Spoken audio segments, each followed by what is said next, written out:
Oh yeah, even dirty. Especially after going up that gravel road, it still looks better than my Road King did every single time.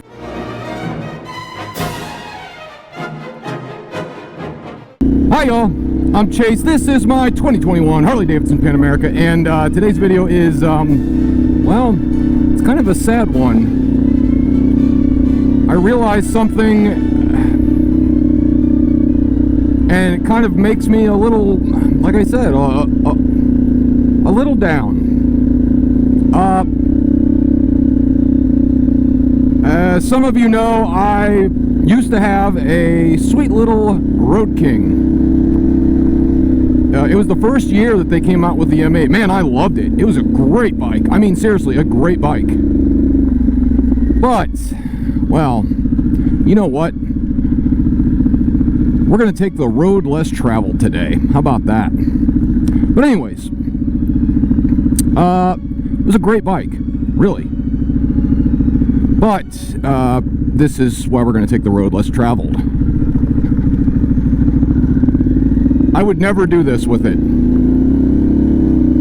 This road is really bad. I've taken this road one time before, scared the crap out of me, and it was on this bike. But now that I have a little more time under my belt riding, I'm not sure it'll be as scary. And that's what the video is today. I think it's, well, I don't think I'll ever own another bagger. I came to that realization,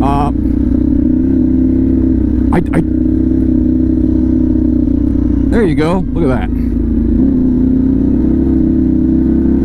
But I came to that realization, it's mostly because of where I live, but also there are a few other reasons. One is, yes, I mean, this road is not good. I mean, that hill up there, that curve, that sucks. Trust me, we're about to go up it. But it's a lot of it is due to where I live, and well, this is where I live. But some of it is also due to capability, and I'm not just talking about this kind of road, off-road capability, that kind of stuff. I'm talking about on-road capability. This bike, I'm sorry, handles so much better on-road than my Road King ever did. By a lot. And people can say what they want. Oh, well, it's got, you know, it's got a 19 up front. It can't handle that good. The new ST has a 17s. Great, man. But this handles way better than any bagger I've ever ridden. I've test rode all of them, even some Indian ones. I actually have videos up of me test riding Indian baggers. This handles better. Oh, you can't get that down low grunt, brother. Well, I guess that's another one. This has plenty of grunt, trust me. I don't need to... this will smoke every other Harley-Davidson they make. I think it's still even faster than that RR Road Glide thing they built. Just because this weighs... It has the same amount of horsepower, but this weighs about still 200 to 300 pounds less. And don't even get me started on how much you weigh and how much I weigh, or how much any rider would weigh when that's added onto it. Yeah. The gearing is different, everything is different, I know, but you know, you're not gonna beat a Pan Am on any bagger. And I know I'm the first one to tell you it's not all about horsepower and torque. But, well, it's about horsepower and torque. Let's not lie to each other. We all love the horsepower and torque. We all love the ability to do stupid things on a bike. Really, really stupid things. But, you know, it's not the end-all be-all. And there's another one we can roll into.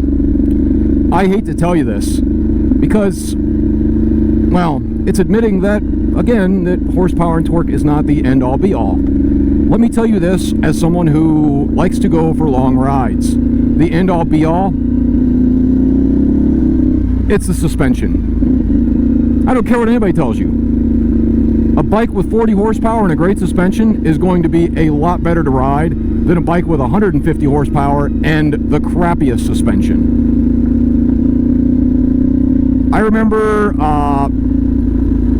my Sportsters. Those things come with the worst suspensions I've probably ever felt on any bike. See, look, I'm running over stuff on purpose now. But that has the worst suspension I've ever ridden on any bike, those Sportsters. They were terrible. It was almost like the rear didn't have suspension. Now, granted, it's because they have short travel suspensions and they bottom out easy, but the suspension will make or break a bike. I'm telling you, take anything with a good suspension and put it up against something with a bad suspension, you won't care how much horsepower it has after about an hour of riding. Say you can set cruise control on it, you won't care. You'll care about the suspension though.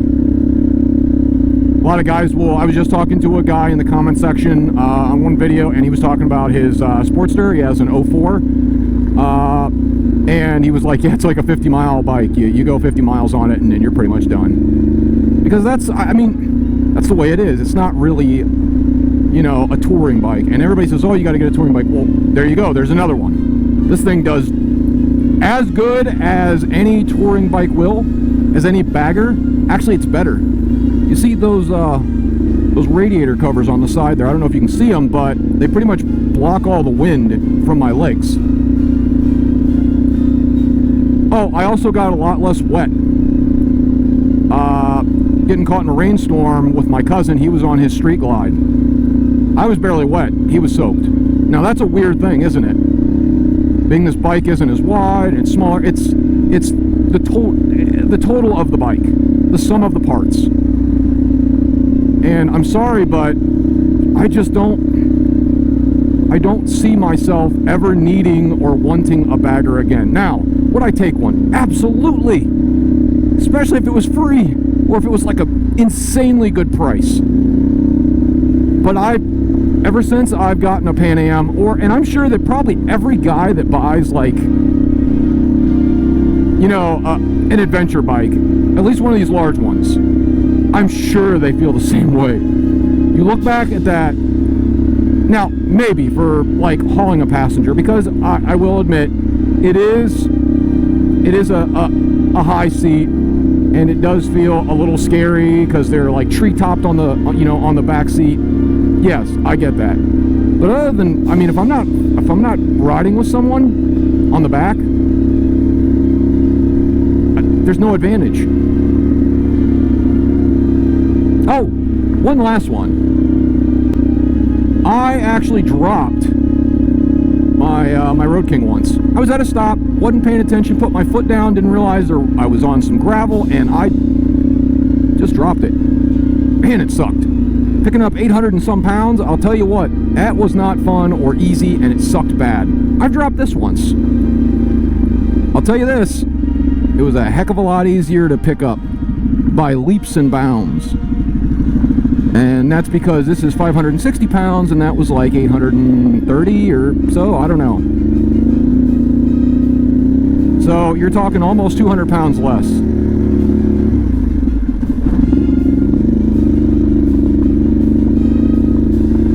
Let me know what you guys think in the comments. If you've come across the same kind of feelings, like if you had a bagger, or maybe like, you know, I'm telling you, I get why guys switch down to the Heritage or the Lowrider ST, because it's a little bit smaller and it will do pretty much everything that, you know, a bagger will do. But then there's this, and this does so much more, and it will smoke those things. So, it's just a weird thing. Also, like, comment, subscribe, click that ding ling to be notified of any new videos I'm coming out with, and bye y'all.